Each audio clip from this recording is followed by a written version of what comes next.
আসসালামু আলাইকুম রহমতুল্লাহ। সবাই কেমন আছেন? আশা করবো সবাই ভালো আছেন। আলহামদুলিল্লাহ, আপনাদের দোয়ায় আমরাও ভালো আছি। ইতিমধ্যে দেখতেছেন আমাদের খামারের মধ্যে গতকালকে একটা সরাইল মোরগ এবং সরাইল মুরগি, সাথে একটা হচ্ছে বেঙ্গম মুরগি এসেছে। আর এখানে তো দেখতেছেন আমাদের খামারে আগের থেকেই যে দেশি মুরগির বাচ্চাগুলো ছিল, আলহামদুলিল্লাহ মোটামুটি সাইজে চলে এসেছে।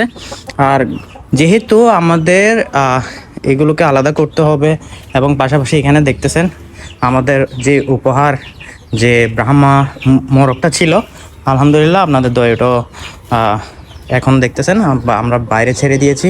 পাশাপাশি এখানে দেখতেছেন আমাদের খাবারের মধ্যে যে মোরগটা ছিল এটা একটু বেশি দুষ্টু, যার কারণে আমরা এটাকে বেঁধে রেখেছি। কারণ এখানে হচ্ছে আমাদের যে সরাইল মুরগি এবং মোরগগুলো আসছে তাদের সাথে লড়াই করতেছে। আচ্ছা যাক, বিষয়টা এখন আমরা স্কিপ করি।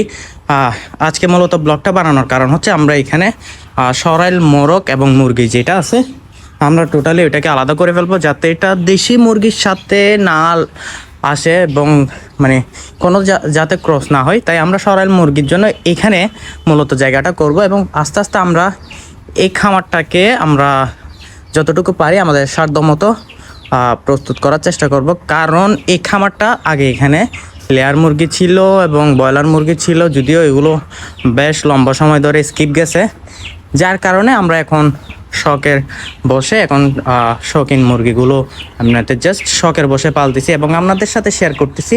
পাশাপাশি এখানে হচ্ছে আমাদের হচ্ছে যে দেশি মুরগি তাতে বসেছে, ওইগুলো আলহামদুলিল্লাহ এখনও তাতে আছে।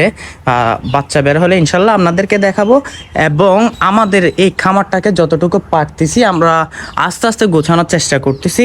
এবং যেহেতু আমরা স্টুডেন্ট, তাই আমরা সব কিছু মেনটেন করে আমরা এটা গোছানোর চেষ্টা করতেছি। আমাদের পড়ালেখা এবং পাশাপাশি সব কিছু একসাথে মেনটেন করার চেষ্টা করতেছি। ইনশাল্লাহ এই মোরগ এবং মুরগি সরাইল মুরগির যে রেজাল্ট আসবে আপনাদেরকে ইনশাল্লাহ দেখাবো। এবং আমরা চেষ্টা করব যাতে এই সরাইল মুরগি থেকে কোনো যাতে ক্রস না ওঠে। এবং আজকের ব্লগের মধ্যে আপনাদেরকে যে কার্যক্রমগুলো হবে একটু একটু করে দেখানোর চেষ্টা করব ইনশাল্লাহ সম্পূর্ণ ভিডিওর মধ্যে। ওকে, তাহলে আমরা আস্তে আস্তে কাজটা শুরু করি এবং আপনাদেরকে একটু একটু করে দেখাই। তো গাইস, আমরা এখানে 3টার মতো বাঁশ এনেছি। এগুলোর মাধ্যমে একটা ট্যারা বলে আমাদের আঞ্চলিক ভাষায় ট্যারাগুলো বানাবো। ইতিমধ্যে আপনারা দেখতেছেন আমাদের বাঁশের কাজ অলমোস্ট শেষের দিকে। আর একটু পরেই আমরা যে ট্যারা আমাদের আঞ্চলিক ভাষায় বলে ট্যারাটা প্রস্তুত করে ফেলবো। এখানে বাঁশ যেগুলো আমরা চেঁচে আমরা পরিষ্কার করেছি সেগুলো এখানে রেখে দিয়েছি। আর একটু পরেই আমরা এটা বানাবো, যেটা আপনাদেরকে কিন্তু আমরা ভিডিওতে দেখাবো। ইতিমধ্যে আপনারা দেখতেছেন আমাদের বাঁশ দিয়ে যে খাঁচাটা প্রস্তুত করতেছি, এটার অর্ধেক প্রায় শেষের দিকে।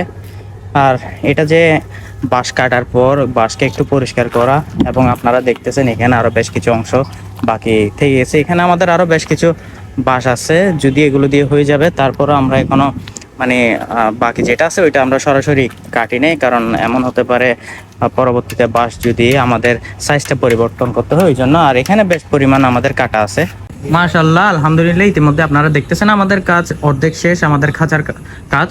আর মুখটা শুধু রেডি করা বাকি ইতিমধ্যে। আর এখানে দেখতেছেন আমাদের মুখের অংশটুকু এখন আমরা প্রস্তুত করতে পারি নাই, কারণ আমরা যদিও সম্পূর্ণ সময়টা দিতে পারি নাই, আমি ক্লাসে চলে গেছিলাম। আর ইনশাল্লাহ নেক্সট ব্লগে আমরা আপনাদেরকে দেখাবো আমরা আমাদের সরাইল মুরগিকে এখানে কিভাবে দিলাম এবং এটা সম্পূর্ণ কিভাবে করলাম। তো আজকের ভিডিওতে আমরা আপনাদেরকে দেখানোর চেষ্টা করছি আমি কিভাবে এটা প্রস্তুত করতেছি, এবং দেখা হবে পরবর্তী ব্লগে আরও বিস্তারিত আকারে। এবং এটা সম্পূর্ণ করব সম্পূর্ণ খাঁচা সহকারে আপনাদের সাথে দেখাবে।